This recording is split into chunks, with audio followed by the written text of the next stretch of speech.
Sultan Delhi yang pertama, keturunan India, ternyata beristrikan Surbakti. Pemirsa, jumpa lagi bersama Lang Maut Online.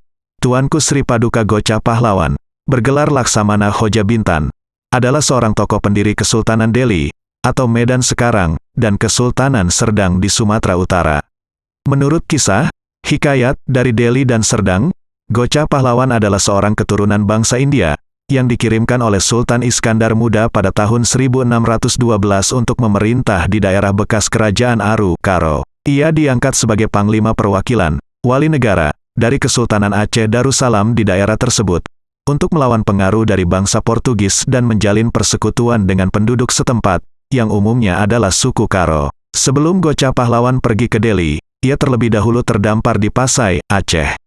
Ia lalu membuat jasa kepada Kesultanan Aceh Darussalam dalam peperangan di Bengkulu, Johor, dan Pahang. Ia bahkan disebutkan berhasil menawan dua putri Raja Pahang, yaitu Putri Kamaria dan Putri Hairul Bariah. Pemirsa, Gocah Pahlawan menikah dengan adik Datuk Sunggal, Datuk Baiduzaman Surbakti atau Datuk Hitam Surbakti, yaitu salah seorang Raja Urung, dalam bahasa Karo, berarti penguasa daerah yang terkuat di daerah tersebut. Serta bersekutu pula dengan 3 Raja Urung Karo lainnya. Adik Datuk Sunggal tersebut bernama Putri Nangbulan, Baluan, Beru Surbakti, dan pernikahan mereka dilakukan pada sekitar tahun 1632.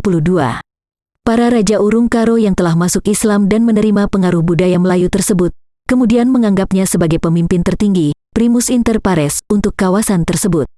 Kerajaan awal pimpinan Gocah Pahlawan disebut dengan nama Kerajaan Bintan. Wilayahnya sejak dari batas Tamiang sampai Sungai Rokan Pasir Ayam Denak. Dengan bantuan para Raja Urung Karo, ia memantapkan kekuasaannya di Percut dan wilayah lainnya di Delhi. Wikipedia, Gocah Pahlawan diperkirakan wafat tahun 1641, makamnya terdapat di Batu Jerguk, Delhi Tua. Kekuasaannya lalu diteruskan oleh anaknya, Tuanku Panglima Parunggit. Raja-Raja Kesultanan Delhi. 1.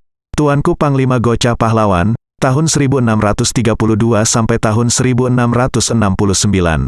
2. Tuanku Panglima Parunggit, tahun 1669 sampai tahun 1698. 3. Tuanku Panglima Paderap, tahun 1698 sampai tahun 1728. 4.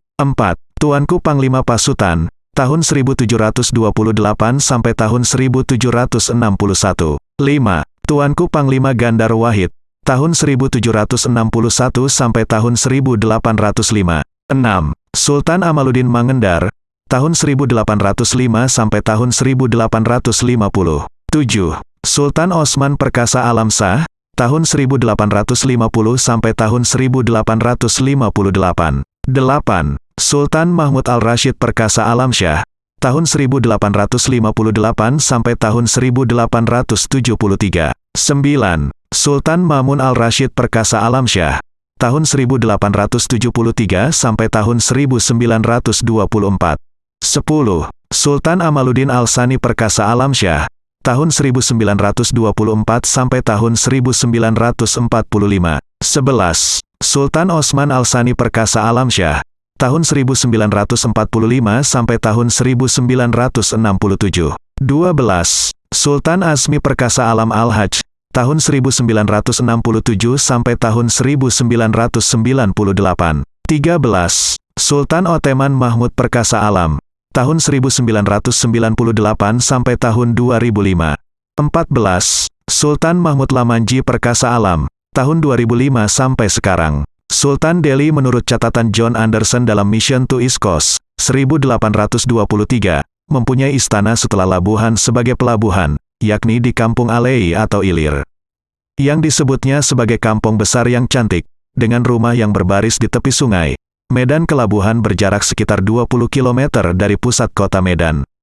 Peter Johannes Vedt, tahun 1814 sampai tahun 1895, seorang profesor geologi dan etnografi Belanda memberikan gambaran tentang Geriten. Di samping pintu gerbang yang berfungsi sebagai jalan masuk, terdapat bangunan rumah mayat orang suku Karo, yang berdiri di atas 4 tiang yang rendah, beratap ijuk dengan hiasan-hiasan warna khas suku Karo. Rumah mayat ini dibangun oleh kepala suku Karo sebagai tanda pengakuan terhadap wewenang Sultan. Sehingga jika ada seorang sultan yang meninggal, mereka akan membangun rumah itu sesuai dengan tradisi dalam kepercayaan mereka walaupun mayat sultan tidak ditempatkan di situ. Geriten itu seperti dipolitisasi, karena ditulis sebagai tanda pengakuan sultan. Geriten ini sebenarnya menjadi penanda penting bahwa Sultan Delhi pertama adalah seorang Karo dan berbudaya Karo, dan mengenai agamanya Sultan Delhi disebut beragama Islam. Mengingat leluhurnya Muhammad Dalik atau Gocah Pahlawan dalam legenda itu dan belum ada ditemukan referensi lain untuk menolaknya. Geriten itu juga tetap dibangun oleh Sultan Delhi selanjutnya semasa memindahkan istananya dari Labuhan ke Istana Maimun, Medan hingga hari ini. Pemirsa, dalam tradisi Melayu dan Islam, hal ini tidaklah lumrah, sehingga bisa dikatakan bahwa Sultan Delhi pertama adalah seorang Muslim yang masih mempertahankan adat istiadat leluhurnya. Sementara posisi Labuhan sendiri adalah sebagai salah satu pintu masuk ke daerah pedalaman Sumatera Utara, hingga tak heran bahwa Sultan Delhi pertama dicatat sebagai salah satu tokoh dalam perdagangan lada dan bahan lainnya dari pedalaman ke perdagangan internasional dari Selat Malaka.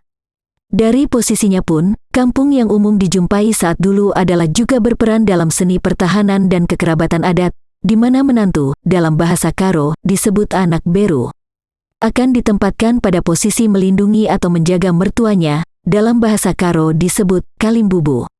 Membuat sebuah hipotesa bahwa jikalaupun Sultan Delhi pertama adalah pendatang, maka hal yang memungkinkan dirinya mendapatkan hak tanah secara adat Karo adalah dua kemungkinan, yakni belum didapat data pembanding jika Gocah Pahlawan mendapatkannya sebagai hak anak atau yang lain mengingat legendanya sendiri menyebut dia adalah pendatang, menghubungkan dengan cerita Putri Hijau yang ditulis ulang oleh Petrus Voorhoeve yang menyebut Putri Hijau berasal dari gunung atau Karo Gugung.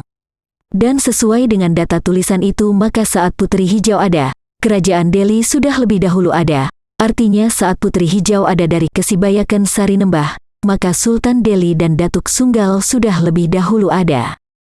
Adakah legenda Putri Hijau dipakai untuk melegitimasi, memperkuat alasan keberadaan Sultan Delhi sebagai yang berhak pada seluruh wilayah Delhi seperti yang diakui Belanda, dan mengurangi pengaruh atau kesalahan dari pelanggaran atas hak ulayat mertuanya penguasa Kerajaan Sunggal? Dikutip dari berbagai sumber, pewarta Elang Maut Sumut mengabarkan, celoteh Bang Elang, jangan pernah kaburkan sejarah. Tetap tonton Elang Maut Online, jangan lupa subscribe, like, dan share.